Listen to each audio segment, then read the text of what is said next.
La gracia de nuestro Señor Jesucristo, el amor del Padre y la comunión del Espíritu Santo estén con cada uno de ustedes. Queridos hermanos, hermanas, nos encontramos ya en este domingo 32º del tiempo ordinario. Ya vamos prácticamente en la recta final de este año litúrgico. Son 34 semanas, recuerden. Ya estamos prácticamente concluyendo con este ciclo C, donde es Lucas el que nos ha acompañado, donde hemos meditado a este evangelista durante todo este año, desde el domingo 1 de Adviento hasta el día de hoy, y nos faltan todavía 2 domingos más para concluir con este evangelista. Le damos gracias a Dios porque nos ha enseñado muchísimo, sobre todo en la misericordia. Hemos disfrutado tanto de este evangelio que es necesario releerlo nuevamente, y sobre todo que vamos a volverlo a leer en ciclos hasta vamos a leer en el 2020 el Evangelio de Mateo, 2021 el Evangelio de Marcos y 2022 nuevamente el Evangelio de Lucas. Así que pues en cuanto a domingos se refiere, y posiblemente pues algunos no estaremos vivos ya o estarán vivos, entonces quien toque ¿qué? No vamos a esperar hasta ese año pues para releer nuevamente el Evangelio de Lucas, sino que hay que tenerlo como referencia para nuestra vida espiritual. Vamos a ponernos en las manos del Espíritu Santo. Recuerden, no podemos iniciar nuestra lectio divina sin hacerlo. Es el Espíritu Santo el que impulsa nuestras vidas, es el motor que nos mueve para poder comprender la palabra y sobre todo que surja la oración a través de ella. Hoy, Espíritu Santo, queremos consagrarnos a tu amor. Nos ponemos en tus manos para que nos ayudes, Espíritu Santo, a hacer tu voluntad. Espíritu Santo, queremos consagrarnos a tu gracia, a tu misericordia. Te pedimos que esta lectio divina sea un tiempo de gracia, un tiempo de oración. Mueve nuestros corazones para que podamos abrirnos a la experiencia de la palabra. Abre nuestras mentes para comprenderlo, nuestros corazones para vivirla y nuestros labios para proclamarla. Danos hambre y sed de la palabra para estar siempre informados de ella y gustados y sobre todo fortalecidos de la palabra. A ti que vives y reinas por los siglos de los siglos. Amén. Y queridos hermanos, hecha ya la oración, vamos a nuestro ejercicio. Vamos con las 4 preguntas que le hacemos, que dice el texto, que me dice a mí el texto, que me hace decir a mí el texto y hacia dónde me lleva el texto.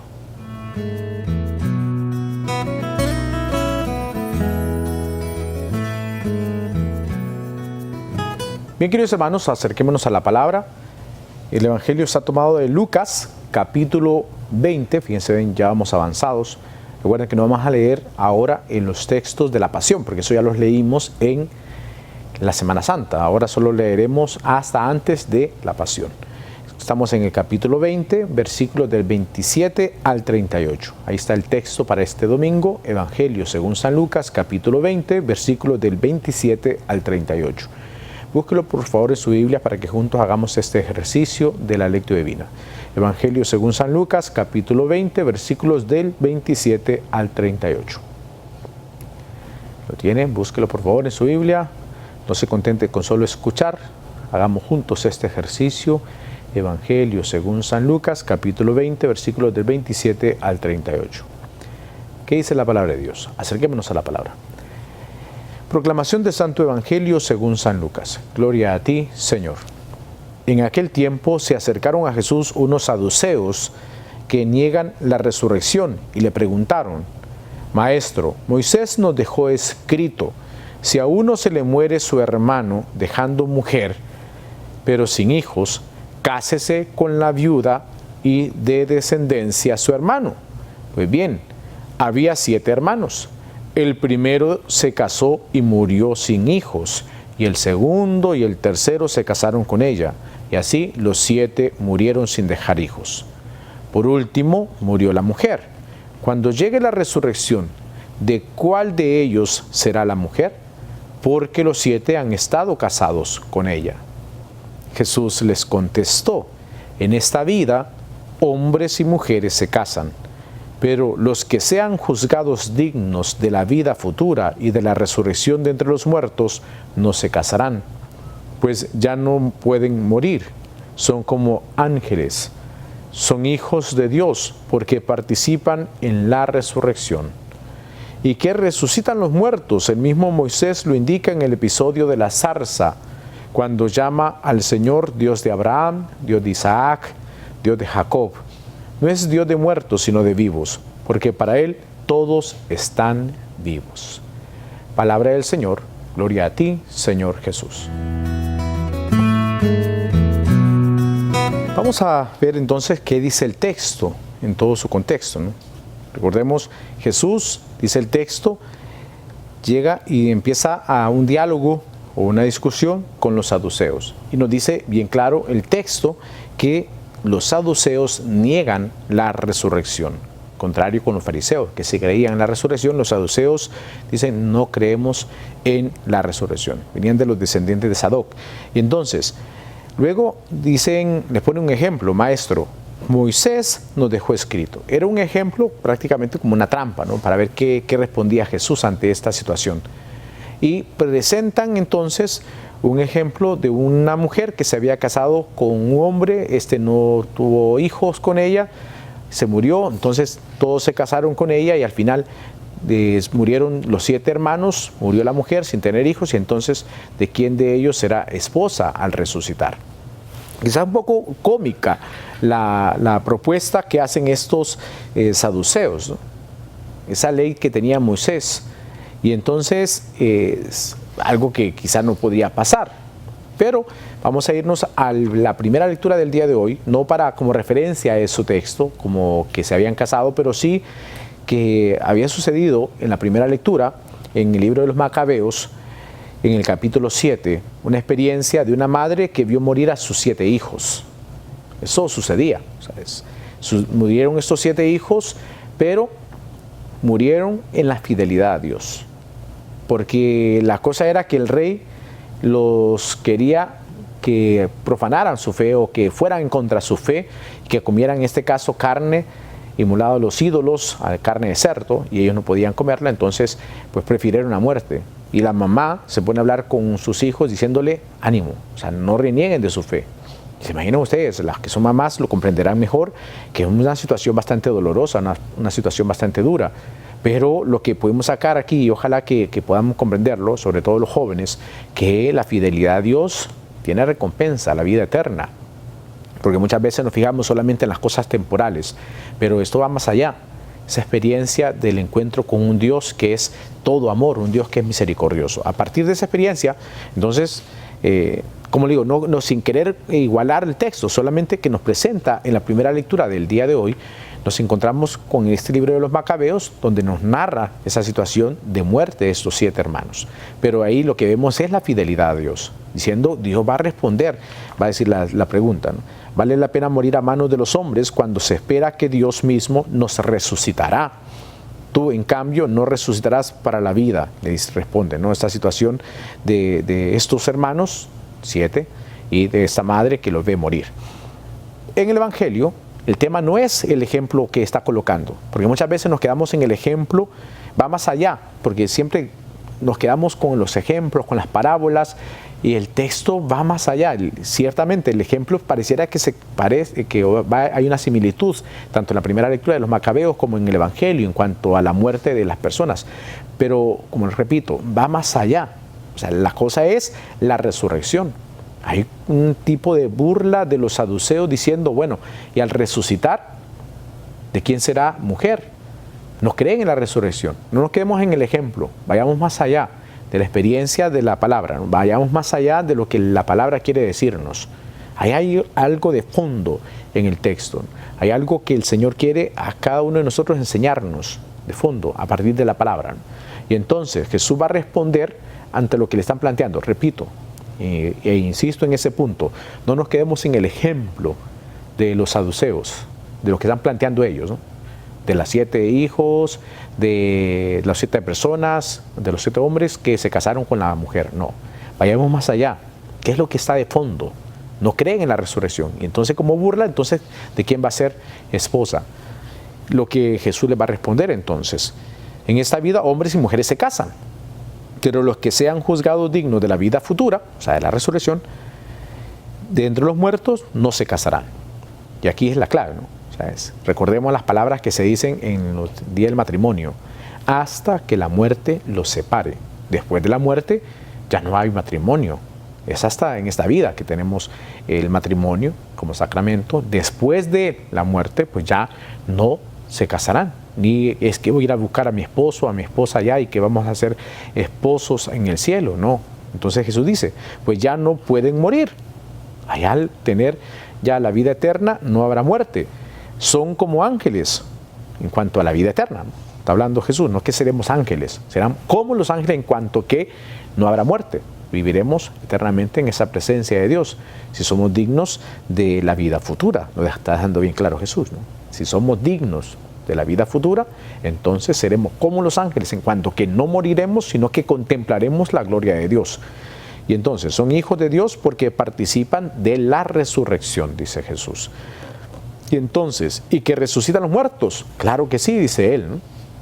El mismo Moisés lo indica en el episodio de la zarza, cuando dice ahí, citando a Moisés porque le están poniendo el ejemplo de Moisés ellos, ¿no? Moisés nos dijo, pues entonces yo le digo que Moisés también dijo que era el Dios de Abraham. En cuanto a la narración de la zarza, Dios le dijo, soy el Dios de Abraham, el Dios de Isaac, el Dios de Jacob. ¿Ya había muerto? Sí, pero soy el Dios de ellos. Y entonces no es Dios de muertos, sino de vivos, porque para Él todos están vivos. En cuanto a la vida eterna, en cuanto a la resurrección, contemplar el rostro de Dios. Vamos al segundo punto de nuestra lectura divina para aplicar este texto a nuestra vida. ¿Qué le podemos sacar de provecho? No tanto, repito, en el ejemplo, aunque podemos sacar muchos elementos de la fidelidad de la primera lectura, no en cuanto al ejemplo que ponen estos saduceos, porque los personajes no hablan, no así la primera lectura. Pero vamos entonces al segundo punto.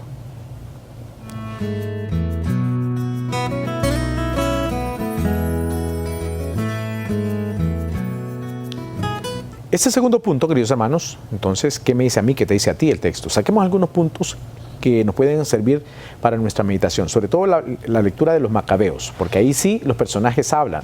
En el Evangelio no, porque es un ejemplo, e insisto con lo que les decía antes, no nos quedemos con el ejemplo, porque muchas veces cuando se ponen estos ejemplos la gente redunda en ellos y nos perdemos. Por ejemplo, la parábola del hijo pródigo o la parábola de la oveja o la moneda perdida, nos perdemos en dar razones de las parábolas y quitamos a un lado, hacemos a un lado lo que Jesús quiere decir. Recuerden que las parábolas de la misericordia, el capítulo 5, de 15 de Lucas, o el capítulo 15, están en relación a los fariseos y escribas que le criticaban a Jesús porque se llevaba con pecadores y publicanos. Respondiendo a eso, Jesús le va a decir esas tres parábolas de la misericordia. Como Dios es misericordioso cuando un pecador se arrepiente, cuando hay alguien que vuelve a la casa del Padre. Ese es el punto, pero nos quedamos siempre viendo las parábolas y nos quedamos entonces enmarcados en ellas, que perdemos de vista lo que realmente significan ellas o por qué Jesús lo dijo. Entonces lo mismo puede sucedernos con este ejemplo de estos 7 hermanos con la mujer. La cosa es entonces, como les decía, ver este libro de los Macabeos en el capítulo 7, donde estos jóvenes entregan su vida por fidelidad a Dios, sabiendo y confiando en la resurrección. Estamos en el Antiguo Testamento y ellos confían que habrá resurrección, que van a experimentar el gozo de contemplar el rostro de Dios por haberse mantenido fieles a Dios. Y eso ya nos deja una enseñanza, sobre todo, como le digo a los jóvenes, que necesitamos jóvenes así, con esa valentía, necesitamos jóvenes con esa entrega a Dios, necesitamos jóvenes con ese esfuerzo de hacer la voluntad de Dios, a pesar de las dificultades, a pesar de la contrariedad, ser fieles a Dios. Y eso es lo que necesitamos, ¿no? Fidelidad a Dios, entrega a Dios, compromiso con Dios, sabiendo que el premio quizás no lo vamos a recibir aquí en la tierra, aunque podemos recibir muchas bendiciones, pero al final el premio no es en la tierra, sino en la vida eterna, el poder contemplar el rostro de Dios, que es entonces la clave de este texto que estamos escuchando ahora. Recuerden que ya estamos en la recta final de este tiempo ordinario y por lo tanto los textos van a ir en esa misma línea, ¿no? De ese juicio final, del momento último de nuestra historia, cuando nos encontremos con Dios. Sí, Jesús lo deja bien claro, ¿no? Pero los que sean juzgados dignos de la vida futura. Y esta tiene que ser nuestra tarea siempre, luchar, esforzarnos día tras día. Recuerden, cuando le preguntan a Jesús, ¿serán muchos los que se salven o serán pocos los que se salven? Jesús que responde, esfuércense. No da una cantidad, no dice un número, sino el esfuerzo de día a día hacer la voluntad de Dios. Pero los que sean juzgados dignos de la vida futura y de la resurrección de entre los muertos no se casarán, los que sean considerados dignos. Queridos hermanos, por lo tanto, al ir finalizando este tiempo ordinario, tocará juzgar nuestra vida, ver nuestra vida, ¿no?, con un juicio claro y concreto de si hemos hecho la voluntad de Dios, si estamos haciendo la voluntad de Dios, si somos dignos de contemplar el rostro de Dios en la eternidad o no. Aquí tocará enfrentarnos con nuestra vida, enfrentarnos con nuestra realidad, hoy día, no mañana, no pasado, no en la vida allá cuando el Señor nos llame. Ahora es el momento de enfrentarnos con nuestra vida, darnos cuenta qué estamos haciendo, ¿no? Darnos cuenta cómo está nuestra vida en relación con Dios. Queridos hermanos, que este texto, y sobre todo al finalizar ya el año litúrgico, nos haga preguntarnos si hemos crecido en la fe durante este año, si nos hemos mantenido, tristemente, o hemos retrocedido. Hay que examinarnos, hay que evaluarnos, hay que ver nuestra vida, hay que ver cómo está nuestro corazón en relación con Dios, si somos dignos de la vida futura. ¿Soy digno, Señor, de contemplar tu rostro? ¿Y cómo hacerlo, no? Ya lo dice las bienaventuranzas. Bienaventurados, dichosos los limpios de corazón, porque verán el rostro de Dios. Lo dice también el Salmo. Para poder contemplar el rostro de Dios, para poder experimentar esta gracia de Dios, para ser dignos, necesitamos tener el corazón limpio, el corazón puro.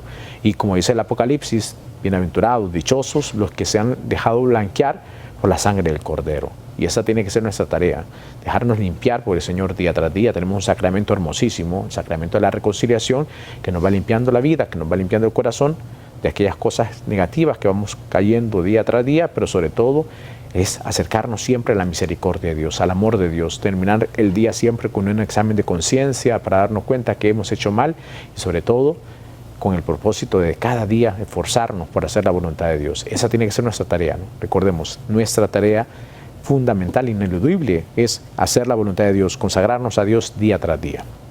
Y entonces, pues ya no pueden morir, son como ángeles, repito, no es que está diciendo que seremos ángeles, seremos como los ángeles en cuanto que tendremos la oportunidad de contemplar el rostro de Dios si somos considerados dignos. Y eso es, insisto nuevamente, un esfuerzo continuo. Fíjense bien, hay gente que nos pregunta, Padre, y allá cuando moramos, pues, ¿será que voy a ir a ver a mis hijos? Padre, cuando moramos, ¿será que voy a ir a ver a mi papá o a mi mamá? O siempre decimos, allá en el cielo voy a ver a mi papá, allá en el cielo voy a ver a mi mamá, o cuando nos despedimos en cuanto a un momento triste por la muerte de un ser querido, nuestras palabras de consuelo es esa, ¿no? Te veré allá en el cielo, allá estaré con tu... cuando llegue en el cielo, allá te voy a ver. Entonces como que son esas palabras que usamos siempre como de duelo, de consuelo ante la muerte, pero no es que el afán primero será ese. Yo siempre le digo a la gente, o sea, no es que allá vamos a estar interesados en ir a buscar a la mamá, al papá, a los hijos, a los hermanos, al esposo, a la esposa. Fíjense bien que casi nadie nos pregunta, Padre, allá cuando muramos voy a ir a ver a mi esposo, voy a ir a ver a mi esposa. A mí no me pregunta, a mí me pregunta más sobre ir a ver a los hijos o ir a ver a los papás, pero esto de ir a ver a mi esposo, a mi esposa, casi no lo pregunta la gente. Pero la cosa no es esa. La cosa no es si voy a ver a mi papá o voy a ir a ver a mis hijos o a mi mamá, a quien sea, por mucho amor que tenga, pero es que se espera que estén allá. Por lo tanto, no es que esperemos llegar allá para ver si están o no están. Hagamos el esfuerzo ahora, todos en familia, por comprometernos y vivir de acuerdo a la voluntad de Dios para que cuando Dios nos llame podamos contemplarlo y tener la certeza de que nuestra familia y nosotros estaremos allá. ¿Por qué? Porque vivimos hoy ese esfuerzo continuo de la santidad. Vamos al tercer punto de nuestra lectio divina.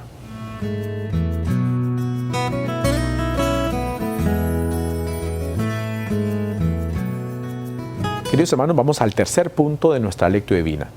Hemos ya leído el texto, hay una ley de Leviatán donde se decía lo que hemos leído, que si una mujer se casa con un hombre y este muere y no hay hijos, se casa con el otro, y así era la ley. Esa es la ley que existía, porque digo ahora porque no lo había hecho antes, ¿no? Pero esa era la ley. Pero el tema estaba de fondo la resurrección.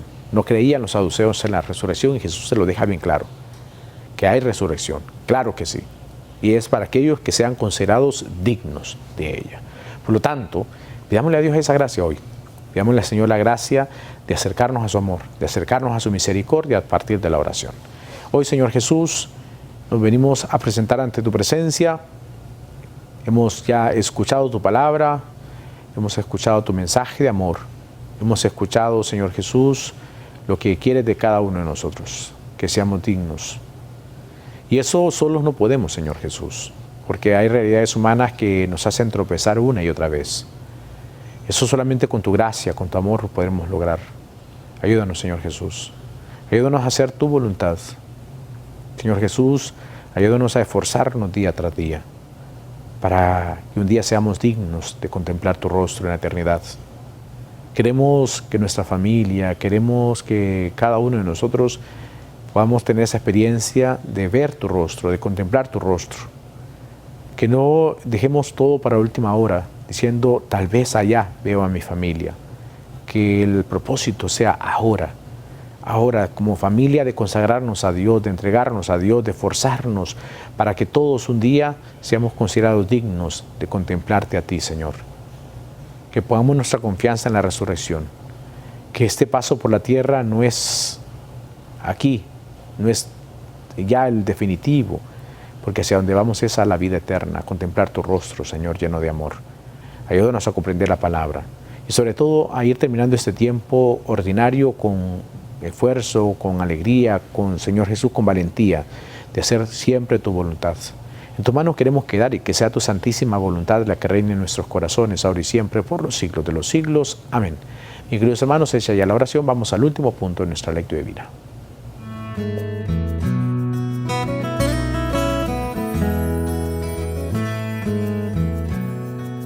Este último punto, queridos hermanos, es hacia dónde nos lleva el texto. Ya leímos la palabra, ya antes nos pusimos en las manos del Espíritu Santo, leímos la palabra, también vimos algunos puntos claves de la palabra, como les decía, no nos quedemos. Si vuelvo a repetir esto, van a decir, Padre, usted lo ha repetido constantemente, ya nos aburrió. No, sí, los aburrí, perdón, pero la cosa es que a mí me cuestiona cuando nos quedamos en los ejemplos, porque entonces luego nos perdemos en la misma palabra. Nos perdemos y no llega a nosotros como debe llegar la palabra, porque nos quedamos siempre en el ejemplo. Y si perdiéramos toda la media hora o una hora de la Eucaristía pensando en esa ley que había del Antiguo Testamento, perdimos prácticamente la Escritura. Porque el punto ahí es considerarnos dignos y esforzarnos por el ser dignos, no por nuestra propia fuerza, ya lo decía en la oración, es por la fuerza de Dios, es la gracia de Dios. Recuerden que don de Dios tarea del ser humano. Es Dios que va dándonos la gracia de santificarnos y de ser dignos, pero también tiene que ser de nuestra parte una tarea constante de acercarnos al amor de Dios, de hacer la voluntad de Dios día tras día, no nuestra voluntad, porque son torcidas, la voluntad de Dios, y dejar que Dios sea el que vaya moldeando nuestras vidas. Así que el reto sea ese. Vayamos terminando bien este tiempo ordinario, queridos hermanos, terminémoslo bien. Hagamos la voluntad de Dios, hagamos todo el esfuerzo por concluir bien este año litúrgico. Ya estamos en la recta final, solo faltan, quitando esta semana, 2 semanas más para concluirlo, ¿no? Así que terminemos bien este tiempo ordinario, en oración, en poder analizar nuestra vida, hacer examen de conciencia, evaluar nuestra vida, como se hace en una empresa, que se ve como balance general si ha habido ganancias, si se ha mantenido, si ha habido pérdidas. Hagamos ese examen de conciencia y sobre todo vayamos concluyendo el año dándole gracias a Dios por las bendiciones que nos ha dado para iniciar un nuevo año litúrgico el primer domingo de Adviento, que será la primera semana de diciembre. Así que, pues, a vivir esta experiencia de fe, esta experiencia de encuentro con el Señor, terminemos bien haciendo la voluntad de Dios día tras día. Bendiciones para todos.